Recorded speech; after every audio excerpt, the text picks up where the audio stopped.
ในตอนเช้าของวันที่2กุมภาพันธ์2026นี้อยู่ที่สโมสรใหญ่ของแขวงสาพันธ์กรรมบาลแขวงบริคำไซได้จัดพิธี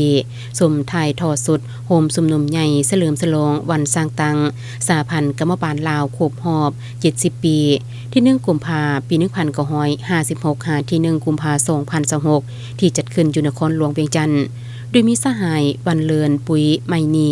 กรรมการคณะประจำพรรคแขวงประธานแนวราวสร้างศาสตร์แขวงบริคำไซผู้สินำเวียกงานองค์การจัดตั้งภาคี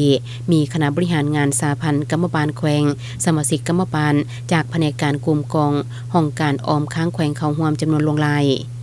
ในพิธีโฮมสุมนุมใหญ่เฉลิมฉลองวันสร้างตังสาพันธ์กรรมบาลลาวครบรอบ70ปีได้รับฟังศูนย์ทรโพธิ์จากสหายกิแก้วไข่คำพิทูลกรรมการกลุ่มการเมืองศูนย์กลางภาคประธานคณะกรรมการศูนย์กลางแนวลาวสร้างศาสตร์ได้ยกให้เห็นถึงความเป็นมาแห่งการเติบใหญ่ขยายตัวของกรรมบาลลาวที่ได้ประกอบส่วนเข้าในการต่อสู้กู้ศาสตร์ปกปักรักษาและสร้างสรรค์พัฒนาประเทศศาสตร์ในการออกแห่งแข่งขันกันสร้างขบวนการสร้างผลงานในแต่ละระยะเหตุสำเร็จหน้าที่เวียกงานอันใหญ่หลวงที่ภาครัฐได้มอบหมายพร้อมนี้ก็เพื่อเป็นการเสริมขยายหมู่เสือการเติบใหญ่ขยายตัวของสหพันธ์กรรมบาลลาวในระยะ70ปีผ่านมาภายใต้การนำพาของพรรคประชาชนปฏิวัติลาว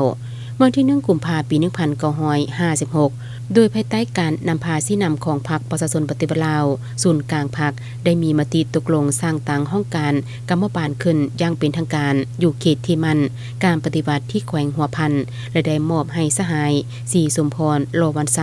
เป็นผู้รับผิดชอบเพื่อจุดประสงค์สืบต่อโฆษณาปลุกระดมคนควายเต้าโฮมกรรมกรสาวกแห่งงานลาวบ่ดาเฮาให้มีความตื่นตัวปฏิบัติเป็นเจ้าการในการต่อสู้กู้ศาสตร์ปกปักรักษาสร้างศาสตร์และพัฒนาประเทศศาสตร์ตามเส้นทางก้าวขึ้นสังคมนิยม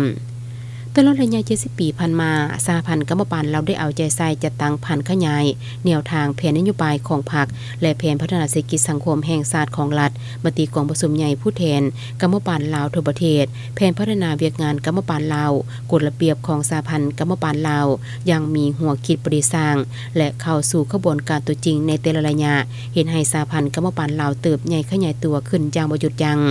จุดประสงค์ของการโฮมสุมนุมก็เพื่อเห็นให้สมาชิกกรรมบาลก็คือคนรุ่นใหม่ได้รับรู้ถึงความกล้าหาญคุณงามความดีและผลงานอันใหญ่หลวงขององค์การจัดตั้งกรรมบาลลาวนับตั้งแต่อดีตจนฮอดปัจจุบันโอกาสเข้าร่วมพิธีสมถ่ายทอดสดโฮมสุมนุมใหญ่เฉลิมฉลองวันสร้างตังสหพันธ์กรรมบาลลาวครบรอบ70ปีในครั้งนี้คณะประธานสหพันธ์กรรมบาลแขวงได้มอบกระตาของควรให้อดีตประธานห้องประธานสหพันธ์กรรมบาลแขวงที่ได้ประกอบส่วนเฮือแห่งสติปัญญาในภารกิจปกปักรักษาสร้างศาสตร์แขวงบริคำไซระยะพันมา